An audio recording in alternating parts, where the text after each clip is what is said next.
Alright, welcome back to the course. Believe this should be the 8th video in the series, and if you remember in the last tutorial, in the last video, we actually stopped at this particular screen here where we were designing the login form for the students. So and I need to mention something to you. Now if you remember, we are using our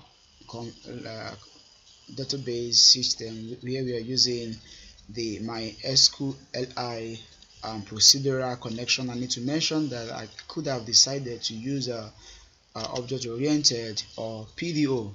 Okay, now I know PDO is the most secure way of connecting to databases, but also we are going to try as much as possible to see how we can secure this particular application too by using HTML special chars and MySQLi underscore real escape string. And so the reason why I'm actually doing this procedure is because of total beginners. Okay, I want everybody to follow in this tutorial, even total beginners in PHP. Okay, so with that said, we're going to go ahead in this particular tutorial and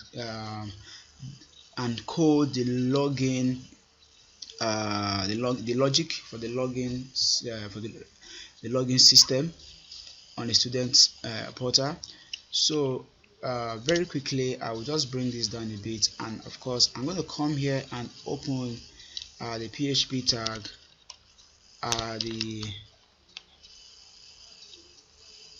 okay, that should be above. What's going on? Okay, that is above this particular. I'm just gonna take all of this away. Okay, alright, so I'm gonna come here and I will open a PHP tag. Okay, let's go down a bit. Now first of all, I'm going to open the session start variable function. Then I'm going to be creating some empty variables here that I'm going to use in holding error messages. So the first one, I'm going to call it message1. I'm going to make it an empty string. So I'm going to create another one called message2, and of course it's also going to be an empty string. Another one, message3, will also be an empty string. Another one, message4, will be an empty string as well. So we're going to stop on message4, or in message4 rather. If we need to create more, we'll come back to that later in the series. So now I also will require, I'm going to require once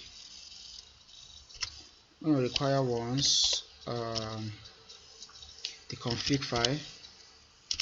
Alright, so I'm going to require once the config.php file. Okay, so one other thing I'm going to do, I'm going to be creating a function.php file here that will hold all our functions. PHP file, so I'm going to call it functions.php, not just functions. Okay, since it's going to take PHP by default. Okay, then I will come back here. Now also I'm going to require the function file. Although we know there is nothing there for now, but I'm just going to require it because I'll be adding some code inside it any moment. So there will be functions.php. Okay, now the next thing I'm going to do, we're going to listen for, or should do check for form submit or submission. So we're going to write a code here that will check for when the form has been, when the submit button has been clicked by a user. Okay, now to do that, we're going to use the if statement, or the if statement. Now we're going to come here and write a function that is called isSet. And now what the PHP isSet function does is it checks when a particular variable or constant is available, or when a form, in this case the submit button on a form, is clicked. So we're going to start checking if the form is set with the isSet. So if you check, come back to the form, you find that our submit or our post method here is our method here is post. Okay, so I could have used get, but remember get is not very secured, so I was using the method of post. And our action here, I'm going to leave it, we are submitting back to the index.php page for action. So come back here, I'm going to write if isSet, I'm going to use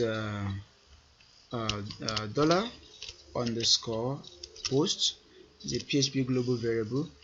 So we're going to come back here to the submit button, and we're going to look for the name. Okay, type submit. Okay, we're going to give this input, or the submit button, or the submit input element, a name of submit. Okay, so this is what we are using to check when the form has been clicked. So submit here.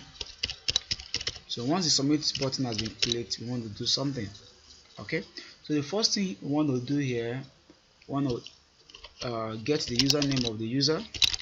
So we're going to say username equals MySQLi. First of all, I'm going to use the real escape string, and the real escape string, first of all, will take the connection. Remember, we'll link our config file. Okay, so it's going to take the connection string to the database. That's the first thing it's going to take.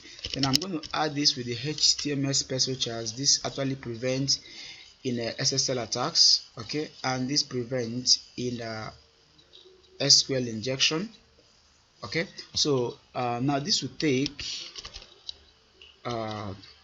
dollar underscore post, the name of the form tag, okay, and username, we give it the name of username, okay, and remember the reg number, we give it the name of reg number.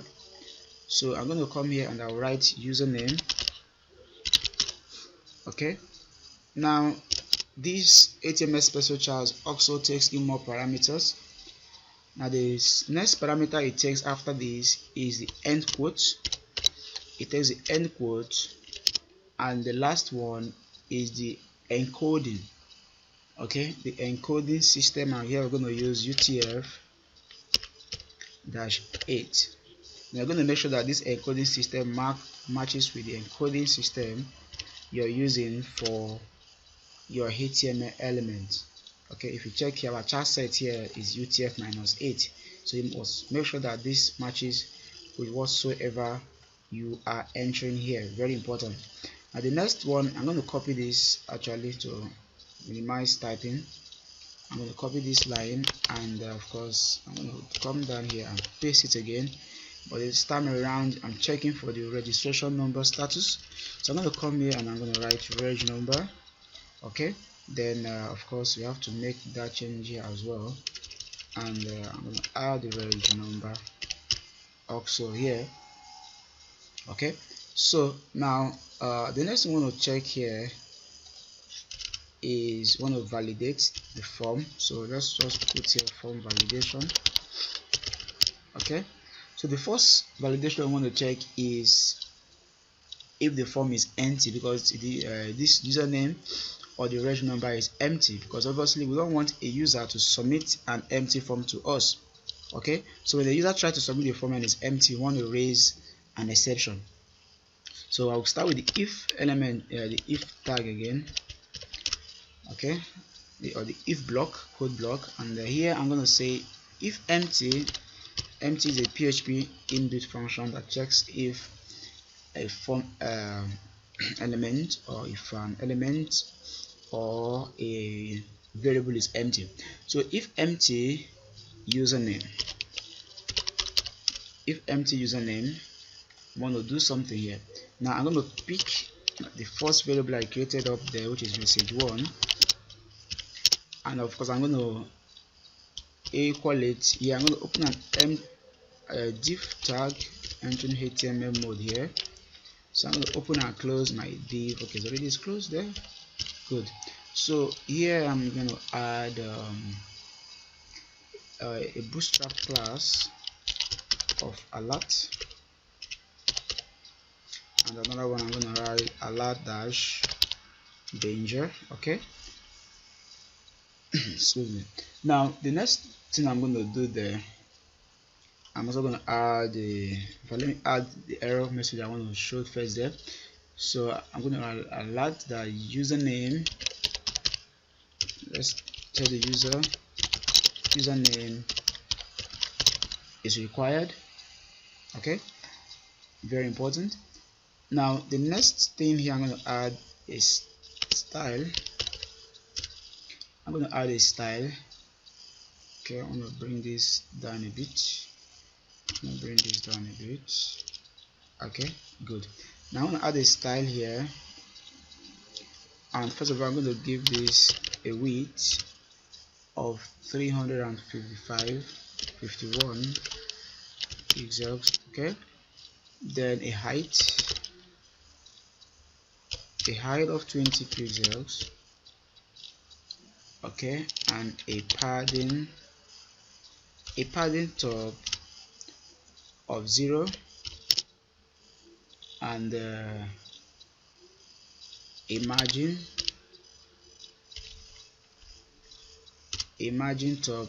I'll move this a bit. A margin top of 2 pixels. A margin top of 2 pixels. Okay, so I guess we have to bring this down a bit.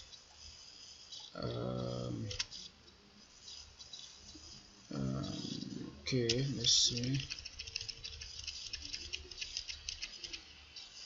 Alright, so do this a bit from this section. Okay, just trying to make this look nicely. Okay, so we know this is the beginning and the end of the div. Okay, now that's for message 1. Now the next is for I'm going to check the reg number if it's empty or not. So with that I'm going to add an if block here. So if, and of course this also takes a code block. So IfEmpty reg number.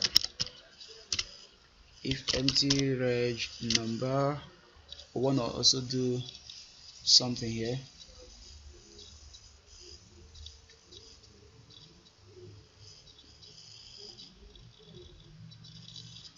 Oh, I'm so sorry about.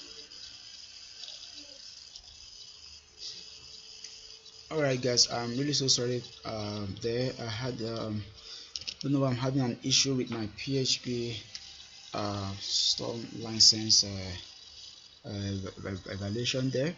So now before we actually check if the reg number is empty, I want to first of all check if the username that the user is giving to us actually exists. So we're going to be writing a function to check that. Get this away, and that function will be username check. Okay, so I'm going to write that function in a moment. So it will be username check. Let's call it username check. Okay, so we'll return back to this in a moment. Let's go to the functions of PHP now. So the name of the function, like I said, is going to be called username check, and I'm going to come here. Let's just write comment this section. Check if username exists for a user. Okay, alright, so I'm going to write a function, and the name of the function, like we said, is username check. And this is going to take about 2 parameters. It's going to take the connection to the database, and it's also going to take the username variable from the form the user is submitting to us. So first of all, we are going to write the query. Okay, so I'm going to comment here query or SQL query. SQL query. Now the SQL here will be select our username. Select username from, remember the name of our database is student. Okay, is student. So select username from student, where username is equals to the username that the user it will be giving us from the form, and that will be stored in a variable called username. Remember. Okay, now before I proceed, I want to fix something here. As you can see, I'm having some issues here, and if I hover, I get an error message that says unable to resolve column. Now it doesn't mean that this column is not correct in the database, but because I haven't set what we call a database structure for this database source for PHP Storm, okay, to rightly identify with my database. So to do that, what I have to do is to click on database here. Then I'm going to click on this plus icon here, and I'm going to go to database source. Then I will click on, I will select my database driver I'm using here. I'm using my SQL, my SQL, which is this one here. I'm going to click on my SQL. Then the next thing I'm going to do, okay, this obviously pops up after that selection. Then I'm going to enter my database information here. Of course, I'm having my user as root. My host is localhost. Okay, so I'm going to enter my database password, which with 6 letters, which we've seen from the config.php file, and the database we want to connect to. Remember, if I open back the config file, let's just really close here and come out to the config file. Database name is result checking. Okay, so let's come back here. Let's complete this database source, MySQL, and let's enter this again. Root 6 letters, that's the password, and of course database is results checking. Okay guys, so we're going to click on text connection now. Okay, test connection, and of course this is successful. As you can see, we have this checked. So once this is done, all you need to do is to click on OK. So you click on OK and give this some time. I'm going to click here to hide this. Okay, then I'm going to close this console here and give this some time. Everything should come back to normal. As you can see, we are back to normal. Okay, so alright, now I'm going to quickly complete this particular query, then we'll continue in the next video because this video is getting a little bit long. Now I'm going to write the second query here. So the query, I'm going to create a variable called query, and this will be my SQLi underscore query. Then I'll put SQL there. Now I can decide to just write all the query. So I write this query inside this particular place, but I prefer having a variable to hold all my query while I just introduce it here. Okay, so alright, that is that. And remember, this takes 2 parameters. Actually, this takes the connection again, and of course the SQL itself. Okay, now we're going to check next, check if a user is retrieved or if a result is retrieved before we do the next thing. So, and to do that, we are going to write the if statement again. Okay, now we're going to use the MySQL InumRows function. So MySQL I underscore num rows. So this check if there was a row was retrieved for this particular query above. So if MySQL underscore num rows, and we're going to pass the variable which is query. So we're going to say is greater than 0. Okay, you can also say if it's equal to 1, is the same thing there. So if it's greater than 0, we want to do something. X here, I'm going to add an S block here. So S, I'm going to say return false. Okay, so while coming back here, once that happens, I'm going to create a result variable. Okay, and I'm going to equal it to my SQLi underscore fetch array query. Okay, I want to fetch the result. I want to fetch the query from the database. Okay, so